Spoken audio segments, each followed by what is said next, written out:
Arizona State basketball is wrapping up a two-game road trip after securing its first conference road victory against Utah. We have a reporter out in Boulder who has more on that. ASU women's basketball celebrated the breast cancer awareness with a victory against Oklahoma State.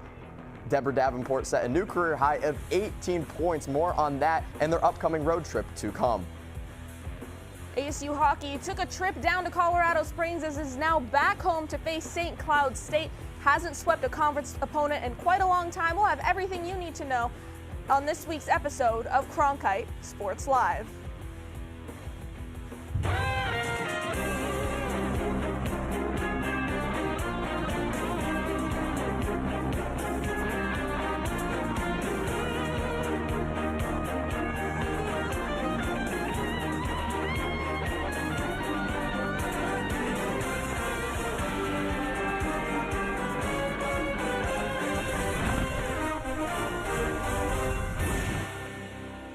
Welcome back inside Studio 6 for this week's edition of Cronkite Sports Live. Gabby Chernoff and Colgan Herschel with you today. Colgan, it's your desk debut. Honor to be alongside you for it. And spring has sprung as far as Sun Devil athletics is concerned. I got to check with Punxsutawney Phil on the actual status of the season, though. Yeah, I believe he said a little bit more winter to come, but not here in Tempe. 81 degrees here today. It's beautiful all year round in Tempe, Arizona. Well, we'll get things started here with some men's basketball highlights. As I mentioned at the top of our show, ASU and Utah looking to get back after going 0-2 in the T-Cup this year. Now, first off, it's going to be Mo Odom takes it down the court, going for three. Bang, he's got it, makes it 4-0 Sun Devils early. Now, Pig Johnson looking, finds Gerbovic, who finds Jop, the 7'1" center, slams it down. Sun Devils still with the lead. Pig Johnson looking, and he makes his way in for two. 41-23 Sun Devils. Now to start the second half, it's Odom to Houston, who drives it into the paint for the layup. 47-36 Sun Devils. Now Bryce Ford with the shot. It's no good, but Mukeba and Jop there able to tip it in for two there. And Mo Odom, untouched, gets in for the floater. Sun Devils win 71-63. Here's Bobby Hurley. I know how hard it is to win here, and so I'm very happy we got the job done. I thought we had a great first half, both ends of the floor. Got us off to the start we needed to get off to on the road, and then we did what we had to do. Attendance for men's hoops at DFA is on the decline in Bobby Hurley's contract season. Hurley has described ASU students and fans' attendance as lackluster throughout the season. Is this lack of support due to DFA's size or the team's performance? Our Caleb Harris will answer that question. It's no secret that the Sun Devils have struggled at home as they've gone 6-5 in the Valley. After the game against West Virginia 2 weeks ago, head coach Bobby Hurley talked about the home court disadvantage. I don't think we were great here. I think we were better freaking on the road somewhere, anywhere, So this has been going on for a while, and it's not a home court advantage. We can't win here, and bottom line. Unsurprisingly, fans were upset, but Bobby Hurley apologized for his comments after the next game while joking, "I'm not a total idiot, I'm probably a partial idiot." But 2 weeks later, after hearing U of A chants rain down in DFA, he doubled down on his first statement. I mean, unfortunately, there were too many red shirts in the arena, so it was not a home game. It was like a crowd 50-50, 60-40 either way. Is what Hurley's saying really true? Are Sun Devil fans selling, or is their support reflective of the team's poor performances? Looking at attendance records for the rest of the Big 12, ASU is middle of the pack, averaging the 9th most fans per game despite having the worst home record of all 16 teams. More fans show up for the average Sun Devil game than Baylor, Houston, and TCU stadiums can even hold. But maybe the surplus seats are what can make the games feel so empty sometimes. Desert Financial Arena can seat 14,200 people, the 7th most in the conference. The 942 Crew & Co. fill up just 55% of the stadium on average. That's the third worst mark in conference, much more in line with the team's performances. While the jury's still out on the passion of ASU men's basketball fans, what is clear is that Hurley and his team haven't given them much to cheer for.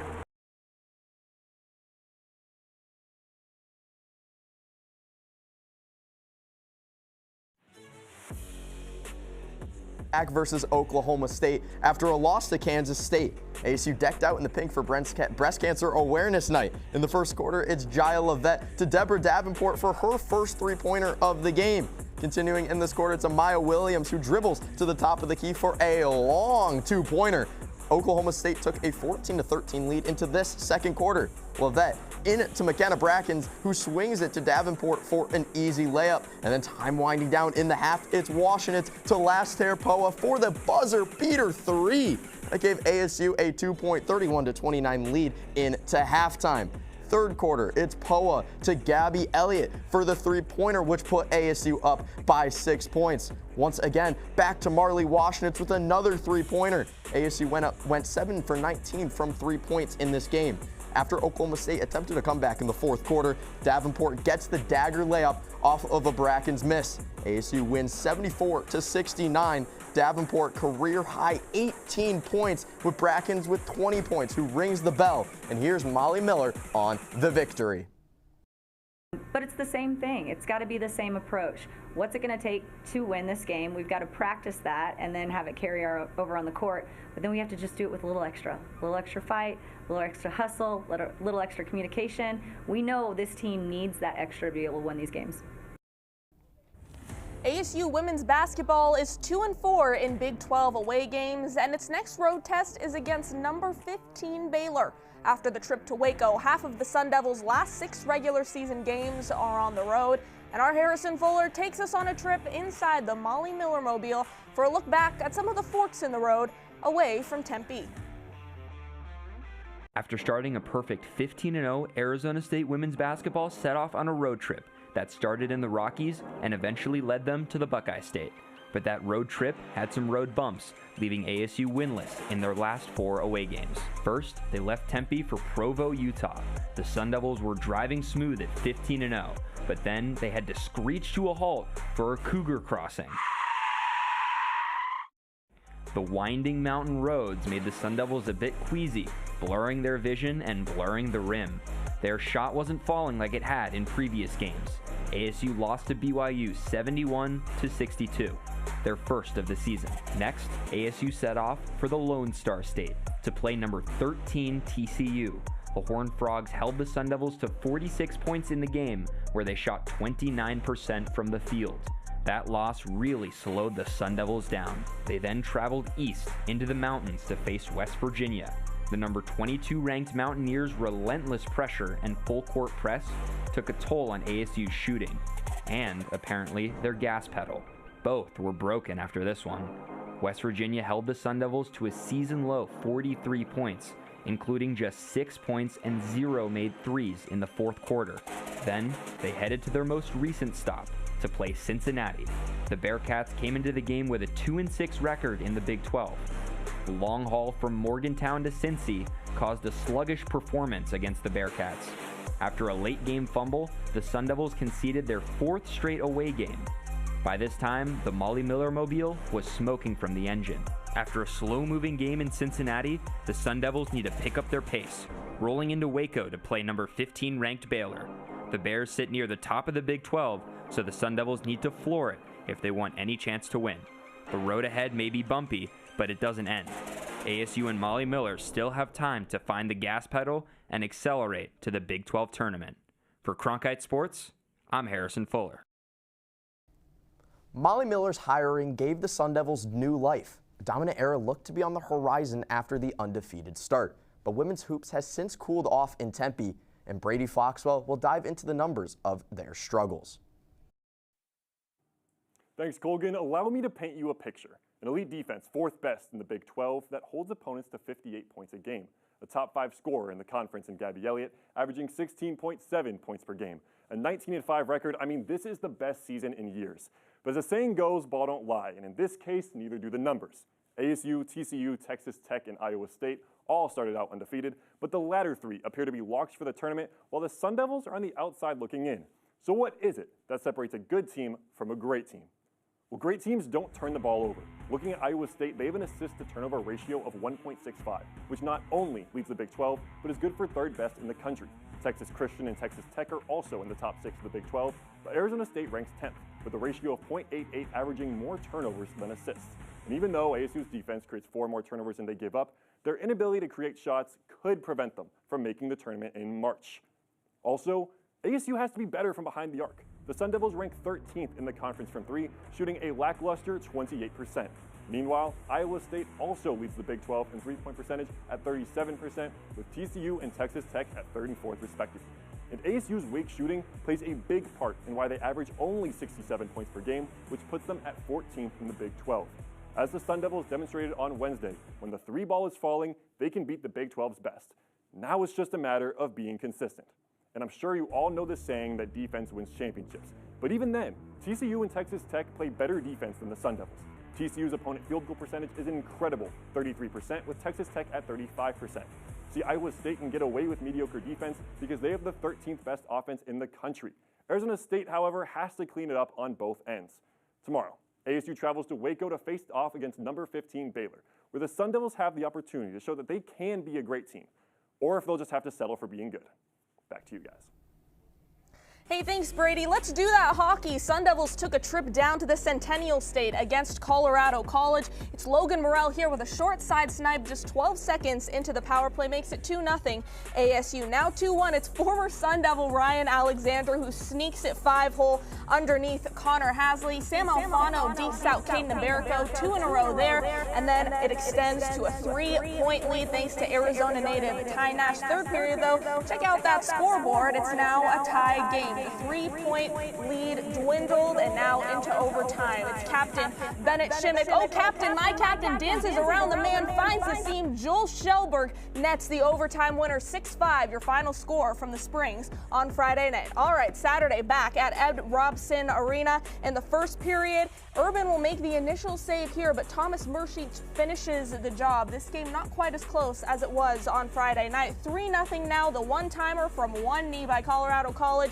Other Sun Devil captain Kyle Smolin able to get one on the board for ASU, cleans up the leftovers out in front, and then an empty netter to seal the deal. The Tigers take 4 of 6 possible points. Here's Greg Powers. The guys still believe, and there's no reason not to. There's no reason not to, with the youth we have. I mean, it's this close, but you know what they say about close. It's good for horseshoes and hand grenades, not hockey, unfortunately. So. Easton Stockford is out at Mullet Arena and joins us now ahead of ASU series against St. Cloud State. Let's talk some puck, Easton. Now, ASU exceeded most people's expectations last year, and its first season in a conference barely missed the NCAA tournament.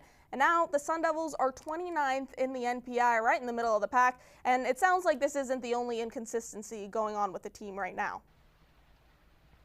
Yeah, you look at what they've done this year. 5 out of 12 series they've played have come with a win, but also a loss by 3 or more. There's been problems every night for Greg Powers and the Sun Devils. One of those coming at the back end. You look at Connor Hasley, you look at Samuel Urban. They can be the best goalies in the NCAA on any given night. 10 games this year where they've given up 2 or less goals, but also 8 where they've given up 5 or more. Now, that's not fully on them. The defense in front of them has been spotty, but inconsistencies on the back end have definitely been one. You also look to the power play. Last series against Colorado College, 4 of 8 on the power play. 50% is an incredible mark. But then you go 2 weeks back to Miami, Ohio, where they go 0 for 7, and special teams was likely the reason they were only able to get a split out of that series. Inconsistencies have been the fatal fall of the Sun Devils all year long. And again, it seems a lot of that inconsistency has bled into conference play as well. ASU in its inaugural year in the NCHC, second regular season finish, second place finish that is, and made the semifinals. But now the Sun Devils are on the cusp of being dead last in the league and the only team to not make the conference tournament. What do the inconsistencies look like in conference, Easton? Well, Gabby, they haven't won a conference series in 370 days, and you could argue that the NCHC, one of the best conferences in the NCAA, 7 out of the last 10 national titles have come from the conference, but you look at teams outside of the top 4. They're 3-4-1 against teams that aren't contending. It's been a struggle no matter who they are playing in the standings this year. They're 6-9-1 in conference play this year. That puts them 1 point out of last place in the conference, and also 1 point off of St. Cloud State, who they play here tonight. So a good opportunity for them to strike at an opponent who's within striking distance and maybe even get their first conference sweep in over a year. Well, we got to talk about what's been the biggest storyline for this year's Sun Devils, the injury bug, especially as of late. And the lack of those players who are injured impact on the ice can't count for nothing when we talk about some of these struggles. Two top six forwards, Cullen Potter and Jack Beck, out for the year. How have their absences affected the team? Well, it's been a little bit of the opposite of what you would normally expect. You look at the 10 games where they had both of them, they averaged 2.7 goals per game. Now you look at the 4 they've had, neither of them before. They've scored 3 goals in 3 out of those 4 games. So it's been more of a defensive struggle. 11 goals in the 4-game span where they've had neither, but 21 goals conceded. You go back to that series against Miami, they only scored 2 goals. Offense wasn't firing, but the defense only conceded 2 goals, which shows how valuable those 2 are on the back end. But you look at those 2 injuries, you look at the 3 players who left. Greg Powers is left of 25 people who started on the opening day roster. Any scratches, whether they're healthy, whether they're injuries, and the Sun Devils are playing one man down for the rest of the year. Well, Easton, thank you for the insight. Make sure you're staying warm out there at the rink. If you're the Sun Devils, definitely going to want to overcome some of these struggles ahead of tonight's game. Sun Devils Huskies, 7 p.m. tonight and 5 p.m. tomorrow. It's the Sun Devils and the Oklahoma Sooners, number 3 in the nation at Club Farrington. ASU beat Toledo 5-1 earlier in the day. Top of the first inning, it's Kenzie Brown on the circle to Ella Parker, who she strikes out. A couple of those to come in the game for Kenzie Brown. Top of the second, it's Nellie McEnrose Moranis. Infield single to second, Tiara Hoching, who makes a diving attempt, but it's the first of the ball game for either team. Bottom of the third inning now, ASU is no hit until now. It's Kaylee Pond with a homer over the right field fence. It's 1-0 Arizona State. She grabs the bat and plants it promptly.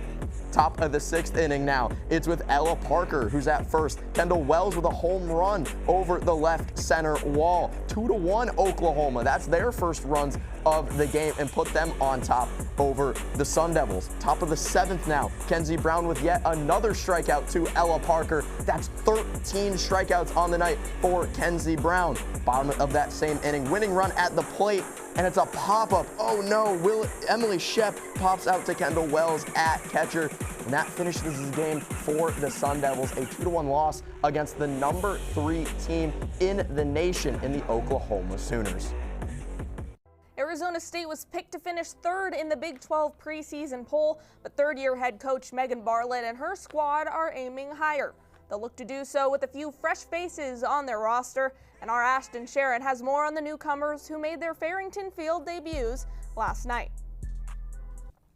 Coming off their first NCAA tournament appearance under head coach Megan Bartlett, the Sun Devils reloaded in the portal to make another push to the postseason in 2026. Coming from Arizona, Aisa Silva provides Bartlett with more stability behind Kenzie Brown and Mika Lupi. Despite a quiet 2025 campaign, Silva's dominant 2024 season showcased to Bartlett why she would be the perfect missing piece in the circle, throwing 147 2/3 innings and recording a 3.27 ERA. Silva comes over from Tucson with catch room designated player Emily Shep. While Shep had a down year last season, her 5 home runs in 2024 were 5th on the team overall. Lily Pond comes over from California, where she spent the prior 3 seasons. She has already made an impact after 2 games with the Sun Devils, as she hit a solo home run against Oklahoma on Thursday night. Marshall transfer Brooklyn Ulrich provides Bartlett with a reliable glove in the diamond, as her .955 fielding percentage was higher than 4 Sun Devils last season. She steps into a prime position to fill the power void that Kelsey Hall left behind. Last season, the Sun Devils were tied for 3rd in the conference preseason poll heading into the 2026 season, with a hunger to get back into the postseason. For Cronkite Sports, I'm Ashton Sharon. ASU baseball made the NCAA tournament as one of the last 4 teams in last season. Although manager William Bloomquist made the dance for the first time as ASU skipper, he's not satisfied. The Devils will look to 5 key batters to channel their inner Pablo Sanchez in a new segment from our Mia Bencic, who heads to the backyard. We're not happy with where we finished last year. We're not satisfied with that. ASU baseball has set expectations entering the year with experience, power, and speed at the plate to get them to where they want to be. And with multiple hitters already earning Big 12 preseason recognition, here's a preseason look at 5 bats to watch. Let's start with Landon Hairston, a Big 12 preseason team selection. Hairston hit .333 last season with a .441 on-base percentage. He sets the tone early, working counts, drawing walks, and making life difficult for pitchers right from the jump. Another Big 12 preseason team pick is Austin Rolig. Rolig hit a .341 last season, and that contact ability translates to momentum. He puts the ball in play, moves runners, and keeps innings alive. Exactly what you want as a building block in any lineup. Then there's New Contrades. A proven presence at ASU, Contrades has a .303 career average with 15 home runs and 84 RBIs. He brings experience and power, having slugged over 500 and showing the ability to come through in pressing situations. If you're looking for pure power, Dean Twigo brings it.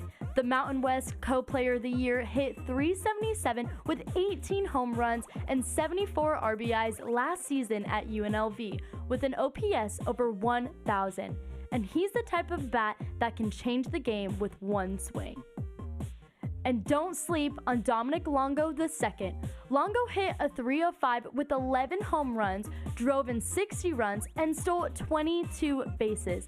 That combination of power and speed makes him a constant threat. 5 bats, 5 different skill sets, all poised to make an impact. ASU baseball has the tools, and these Sun Devils are ready to go yard this season. From Cronkite Sports, I'm Mia Bensich. Well, if you like video games, I was almost in the mood to play some board games, maybe a little game of Guess Who, but Willie Bloomquist spoiled the fun and announced his starting rotation for ASU's opening weekend against Omaha. There's 13 new pitchers on this year's roster and a couple of star returners that have some high potential. Aris Goodall joins us in studio now for a look at ASU's arms. With just a week before opening day of the 2026 season, ASU baseball head coach Willie Bloomquist announced a starting rotation for the first series against Omaha. This put to bed many uncertainties about who will fit where for Bloomquist and pitching coach Jeremy Accardo's rotation to open the season. Returning junior left-hander Cole Carlone will take the mound for Game 1 of the series. The 6'5" tall Carlone finished 2025 with an ERA of 3.33 in 54 innings of work. He's been named to Baseball America's preseason All-America third team as he hopes to be a 2026 MLB draftee this summer, looking to go early on. Redshirt junior right-hander Colin Linder will start Game 2 against Omaha. Linder missed the entirety of the 2025 season due to an arm surgery, but produced dominance in his sophomore campaign at the JUCO level. Linder notched a 3.79 ERA and 50 strikeouts in 35.2 innings with Northwest Florida State. To round out the series, Bloomquist will turn to sophomore left-hander Easton Barrett. Barrett started in 10 of his 17 appearances as a freshman, finishing the season with a 4.31 ERA and 41 strikeouts. Over the summer, Barrett added a cutter to his repertoire as he looks to build on his potential showcase last season. Yet despite this, Bloomquist said that Cole Klecker was the best pitcher over the offseason as he'll start the first 2 midweeks of the season against UConn and Oklahoma. While this rotation may not be set in stone for the entirety of the season, it gives us an early idea of who Bloomquist and Accardo trust the most. Guys?